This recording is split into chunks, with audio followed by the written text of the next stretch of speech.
दोस्तों एसएससी वर्ष 2023 और 2024 में एक फ्रेज पूछा था, एलिफेंट इन द रूम, इसका अर्थ क्या होता है?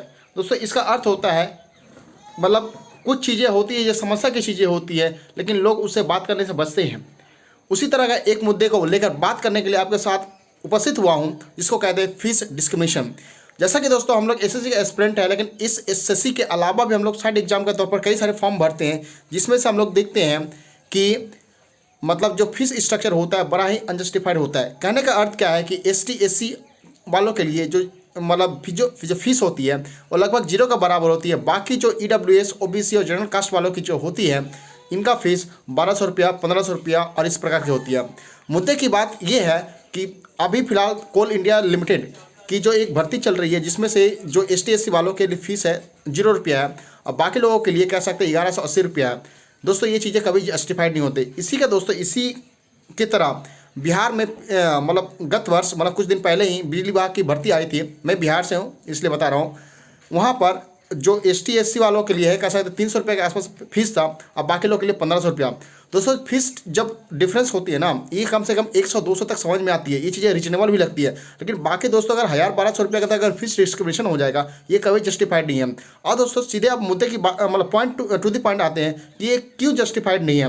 पॉइंट नंबर 1 दोस्तों, जो मतलब एसटी मतलब ओबीसी जनरल ईडब्ल्यूएस ये सारे जो ये कास्ट होते हैं, ये पैदा होने के साथ साथ कुबेर का खजाना जेब में लिए पैदा नहीं होते। बात नंबर 1। तो पॉइंट नंबर 1, ये मोरल ग्राउंड पे ये चीज़ें फेल हो जाती है, ठीक है। दूसरी बात है, अगर आप कह सकते हैं जैसे देखिए 2 दोस्त हैं, ठीक है, मैं और मेरा दोस्त बचपन में एक साथ पढ़े हैं, ठीक है। वो मतलब कह सकते हैं उसका फीस नहीं लग रहा, फॉर्म भर दिया, सेम टैलेंटेड कह सकते हैं, लेकिन मेरा फीस नहीं होने के कारण मैं भर नहीं पाया। इसके कारण क्या होता है, समाज में द्वेष पैदा होती है। ऐसी बात नहीं है कि मैं जानबूझकर उसको द्वेष पैदा करूंगा, लेकिन एक नेचुरल सी चीज़ है, जो परिस्थिति ऐसे डेवलप होगी कि उसके प्रति मेरा द्वेष उत्पन्न ऑटोमेटिक हो जाएगा, ठीक है। नंबर 3 जो सबसे ज़्यादा इंपॉर्टेंट जो मुझे लगती है, अगर कोई बच्चा टैलेंटेड है, उसके लेकिन फीस के कारण अगर फॉर्म ही अप्लाई नहीं कर पाया, ठीक है, तो क्या ये फेयर कंपटीशन को जन्म देती है? बिल्कुल नहीं दोस्तों देती है। और ऐसा दोस्तों ये नहीं है, ये एक्सेप्शनल नहीं होता, ऐसा लाखों करोड़ों इस देश में है भैया। बिहार तो सबसे ज़्यादा है, बता रहा हूँ मैं। अगर अपना अनुभव की तरफ अगर बताऊँ तो बिहार में मेरा ये मानना है, जहाँ पर मेरी जो समझ कहती है कि प्रतिशत के तौर पर बिहार में जितने लोग सरकारी नौकरी की तैयारी करते हैं, देश में कहीं भी करते होंगे ऐसा मुझे संदेह है, ठीक है। और यहाँ पर जब सेंटर भैया जब दूर दूर पड़ता है ना, तो लोग क्या करते हैं, बिना टिकट का ट्रेन में चढ़ते हैं। ऐसा ये बात नहीं है कि लोग चढ़ना चाहते हैं, बिना टिकट ट्रेवल करना चाहते हैं, मजबूरी उनको करवाती है भैया। तो इस प्रकार से चीज़ें होती है। और उस मतलब भीड़ में, जो बिना टिकट का चढ़ने वाले भीड़ में एसटी एससी ओबीसी सभी होते हैं, ठीक है। मैं एसटी एससी का कह सकते हैं जो फीस होता है वो कम है, इसका मैं खिलाफ नहीं हूँ, लेकिन जो बाकी चीज़ें बाकी लोगों के साथ जो इस प्रकार का डिस्क्रिमिनेशन होती है, इतना ज़्यादा डिस्क्रिमिनेशन होती है, ये चीज़ें कहीं जस्टिफाइड नहीं है, ठीक है। और दोस्तों ये बात अभी तक कोई भी टीचर ने, कोई भी सिलेक्टेड कैंडिडेट ने या फिर कोई भी यूट्यूबर ने इस प्रकार का उठाई नहीं है।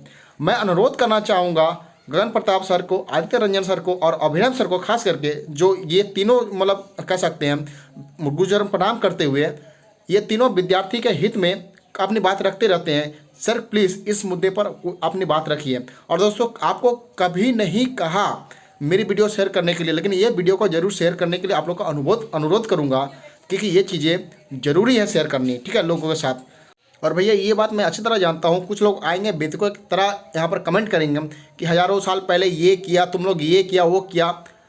भैया इस देश का संविधान अगर एक क्रिमिनल का बेटा को क्रिमिनल ट्रीट नहीं करता, ठीक है, उसका इनहेरिटेंस ही है ना, तो यहाँ पर कौन जमाने में हज़ारों साल कौन किया, पहले कौन किया कौन नहीं किया, उसमें मेरा क्या भाई, मैंने क्या किया वहाँ पर जाके। दूसरी बात है, अगर लोग वहाँ पर अगर कुछ किए भी होंगे घटना, तो क्या सारे लोग ऐसे किए? भैया अम्बेडकर जी के साथ जब ये हुआ था ना, तो वहाँ पर भी उनके प्रिंसिपल ना वहाँ पर उनके साथ खड़े हो गए थे। तो समाज में जब उससे हुई थी तो उसके साथ खड़े भी हुए थे। नहीं तो ऐसा ही नहीं मतलब लोगों के बीच में मतलब अम्बेडकर जी को संविधान सभा का हेड बना दिया जाता। इतने भी मतलब गंदगी हम लोग का समाज नहीं था, इतना दिमाग में रखिए। और फ़ायदा उठाने वाली बात यहाँ पर आगे कमेंट मत कीजिएगा, ठीक है। और अंत में दोस्तों दुष्यंत कुमार जी का एक पंक्ति है, उनके लाइन के साथ अपनी बातों को ख़त्म करूँगा कि मेरा सिर्फ हंगामा खड़ा करना मेरा मकसद नहीं, मेरी प्रयास है कि ये सूरत बदलनी चाहिए। मेरे सीने में नहीं, तेरे सीने में ही सही, आग कहीं भी हो लेकिन आग जलनी चाहिए। दोस्तों कमेंट में ज़रूर बताइएगा कि ये चीज़ें आप लोग क्या विचार रखते हैं और ये क्या इस चीज़ से आपने कभी ना कभी प्रभावित हुए हैं कि नहीं, और ये बंद होनी चाहिए कि नहीं, कमेंट में ज़रूर बताइएगा दोस्तों। और ये वीडियो शेयर कीजिएगा, अनुरोध है आपसे, ठीक है। नमस्कार, आशा करते हैं आप लोग का दिन अच्छा होगा। नमस्कार।